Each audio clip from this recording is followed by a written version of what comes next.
السلام علیکم ورحمۃ اللہ وبرکاتہ۔ آج ہم سورہ نساء پارہ نمبر 5 کی آیت نمبر 98 اور 99 کی تفسیر اور لفظی ترجمہ کریں گے انشاءاللہ تعالی۔ اعوذ باللہ من الشیطان الرجیم، بسم اللہ الرحمن الرحیم۔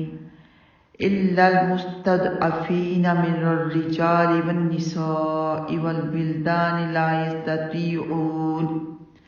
لا يستطيعون حيلة ولا يهتدون سبيلا فأولئك عسى الله أن يعفو عنهم وكان الله عفوا غفورا۔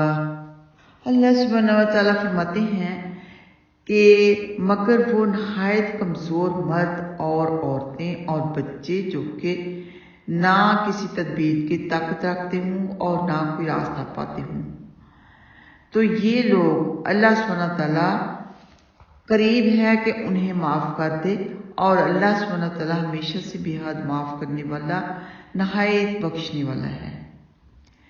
اس آیت کریمہ میں ان لوگوں کو مستثنیٰ قرار دیا گیا ہے جو واقعہ بے بس اور معذور تھے اور ہجرت کرنے کی کوئی راہ انہیں نظر نہیں آ رہی تھی۔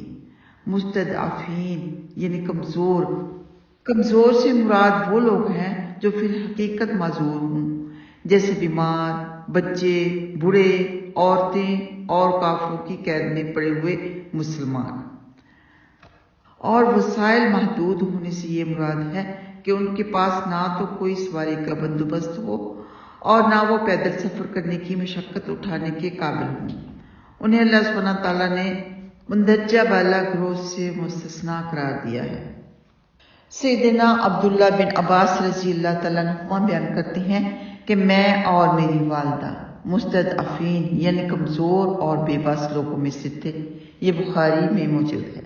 سیدنا ابو ہریرہ رضی اللہ تعالیٰ عنہ بیان کرتے ہیں کہ رسول اللہ صلی اللہ علیہ وآلہ وسلم نے عشاء کی نماز ادا فرماتے ہوئے آخری رکعت میں جب سمع اللہ لمن حمدہ کہا تو سجدہ کرنے سے پہلے یہ دعا کی: اللہم انجل ولید بن ولید وسلمۃ بن ہشام وعیاش بن ابی ربیعہ والمستضعفین من المؤمنین اللہم اشدد وطأتک علی مدر واجعلها علیہم سنین کسنی یوسف۔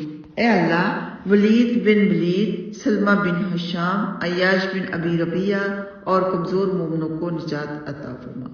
اے اللہ، خاندان مدر کے لوگوں پر اپنی گرفت کو اور مضبوط کر دے، اور اے اللہ انہیں اس طرح قحط سالی میں مبتلا کر دے جس طرح سیدنا یوسف علیہ السلام کے دور میں قحط پڑا تھا۔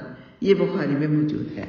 یعنی عشاء کی آخری رکعت میں رکوع کرنے کے بعد یہ دعا اور بد دعا کی۔ تو یہاں پر اللہ تعالیٰ نے یہ امید بھی دلائی ہے کہ آپ کوئی غلطی، کوئی گناہ، کوئی لاپرواہی کر لیں تو فوراً اللہ سبحانہ تعالیٰ سے معافی مانگ لیں۔ اللہ سبحانہ تعالیٰ بہت بڑا مہربان، نہایت رحم کرنے والا، بخشنے والا ہے۔ ایون شرک سب سے بڑا گناہ ہے، لیکن شرک بھی اللہ سبحانہ تعالیٰ تب معاف کر دیتے ہیں جب کوئی اپنی زندگی میں ہی معافی مانگ لے اور آئندہ کے لیے شرک نہ کرے، کیونکہ جو بار بار شرک کرتا جائے گا، معافی مانگتا جائے گا، تو ہو سکتا ہے اللہ نہ کرے، آخری وقت اس کا شرک پاری ہو۔ اس لیے شرک کرنے کے بعد کوئی شرک کس نے کر لیا کسی قسم کا، اللہ سبحانہ تعالیٰ سے معافی مانگ لی تو اس کے بعد شرک کرنا چھوڑ دے، چھوٹا شرک ہو یا بڑا شرک۔ دعا کرنے کے بعد ہر چیز اللہ سبحانہ تعالیٰ معاف کر دیتے ہیں، لیکن ایک انسان کا دوسرے انسان پر ظلم کرنا، زیادتی کرنا، قرض کا لین دین، یہ معاف نہیں کرتے جب تک کہ انسان خود معاف نہ کر دے۔ اللہ اکبر! یہ اختیار اللہ سبحانہ تعالیٰ نے اس انسان کو دے دیا جس پر ظلم ہوا۔ اللہ سبحانہ تعالیٰ ہم سب کو ہر ایک گناہ سے، چھوٹے بڑے گناہ سے، ہر ایک غلطی سے بچائے، آمین یا رب العالمین۔ آئیے آتے ہیں لفظی ترجمہ کی طرف۔ اللہ مگر، المستضعفین سب کمزور و ناتواں، من الرجال مردوں میں سے، والنساء اور عورتوں میں سے، والولدان اور بچوں میں سے جو لا نہیں، یستطیعون وہ سب طاقت رکھتے حیلتن کسی تدبیر کی، کسی ہیلے وسیلے کی طاقت نہیں رکھتے، وہ بے بس ہیں، ولا اور نہ یہتدون وہ سب ہدایت پاتے ہیں، سبیلا کسی راستے کی، یعنی ان کو راستہ بھی نہیں آتا، فاولئک تو وہی لوگ ہیں، عسى اللہ قریب ہے اللہ سبحانہ وتعالی ان کے، یعفو وہ معاف کر دے، عنہم ان سے، اور کان اللہ سبحانہ وتعالی ہے عفواً بحد درگزر کرنے والا، غفورا بہت زیادہ معاف کرنے والا۔ اللہ اکبر۔ اللہ سبحانہ وتعالی ہم سب کی مدد فرمائے، سب کی غلطیاں گناہ معاف فرمائے، آمین۔ السلام علیکم ورحمۃ اللہ وبرکاتہ۔